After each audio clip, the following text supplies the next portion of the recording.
بسم اللہ الرحمن الرحیم۔ امیر تبلیغ اسلامی کی مایہ ناز تحریر بے نمازی کی سزا سے نامہ درس۔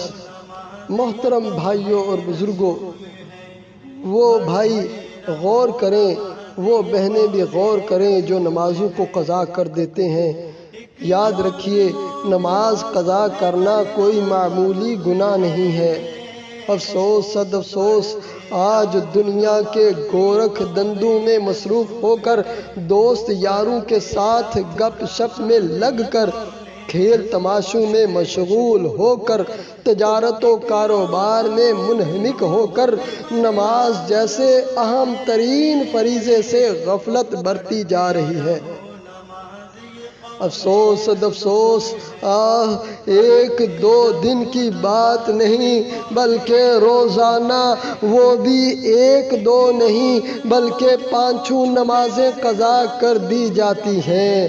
آج مسلمانوں کی اکثریت نماز ادا کرنے سے غافل ہے۔ افسوس، بے نمازی لوگ نمازیں ضائع کر کے رب قہار و جبار جل جلالہ کے غیظ و غضب اور رسول پاک صلی اللہ علیہ وسلم کی ناراضگی، عذاب قبر اور عذاب جہنم کے مستحق بنتے چلے جا رہے ہیں۔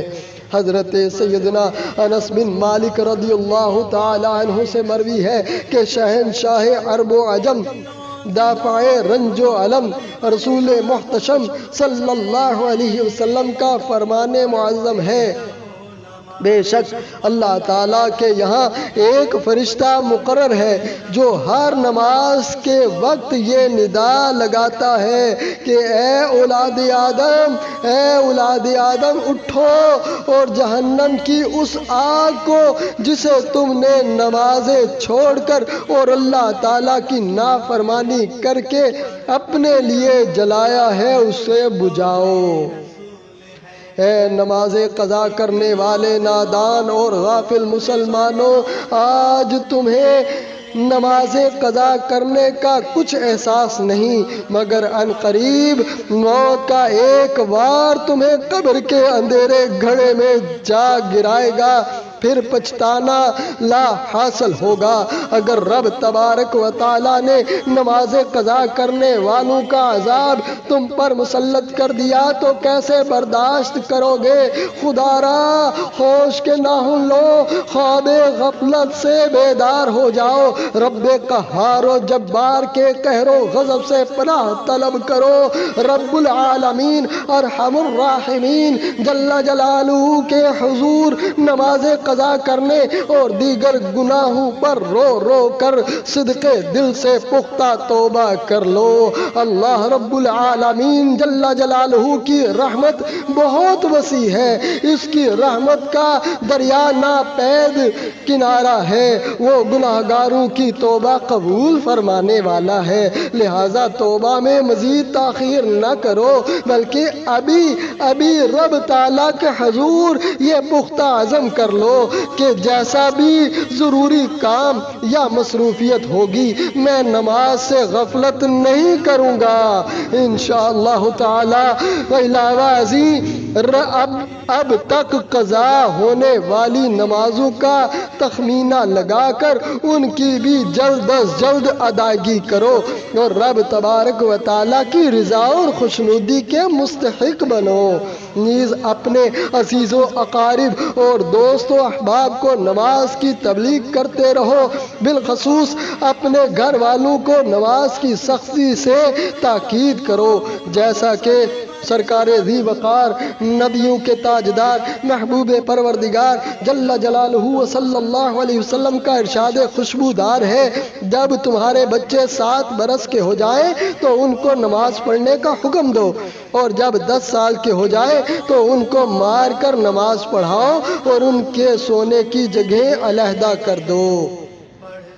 محترم بھائیوں اور بزرگوں، تبلیغ دین کی عالمی تنظیم تبلیغ اسلامی کا دینی ماحول ہمیں نمازوں کی پابندی کرنے اور صحیح طریقے پر اخلاص و محبت کے ساتھ ادا کرنے کا درس دے رہا ہے۔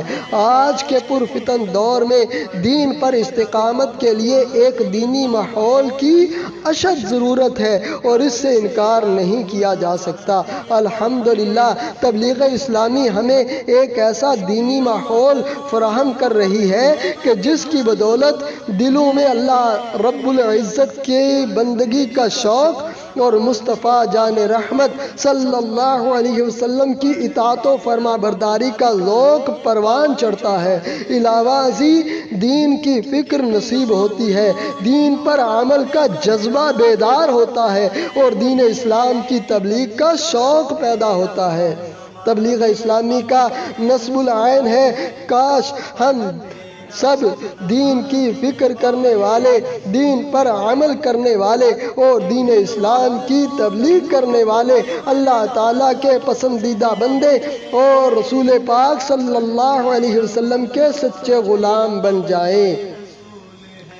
آپ سے میری التجا ہے کہ آپ بھی تبلیغ اسلامی کے دینی ماحول سے مکمل طور پر وابستہ ہو کر اپنی آخرت کو بہتر بنانے کی سعی کریں۔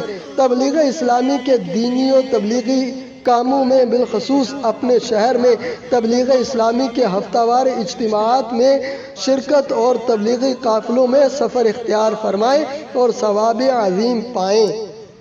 الحمدللہ ہر منگل کو عشاء کی نماز کے تقریباً 1 گھنٹے بعد آن لائن تبلیغ اسلامی کے یوٹیوب چینل پر امیر تبلیغ اسلامی الحاج محمد ابراہیم عاجز قادری صاحب مدثر اللہ العالی کا روح پرور بیان ہوتا ہے، اس کو بھی ضرور سماعت فرمایا کرے۔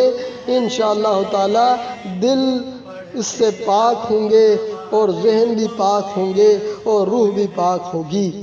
دین کی فکر کریں اور عمل بھی لازم، راہ تبلیغ پہ بھی سب کو چلا لے یا رب، ہو کرم ایسا تیرا تبلیغ اسلامی پر، ڈنکا یہ دین کا دنیا میں بجا دے یا رب۔ آمین بجاہ خاتم النبیین وصلی اللہ علیہ وآلہ وسلم۔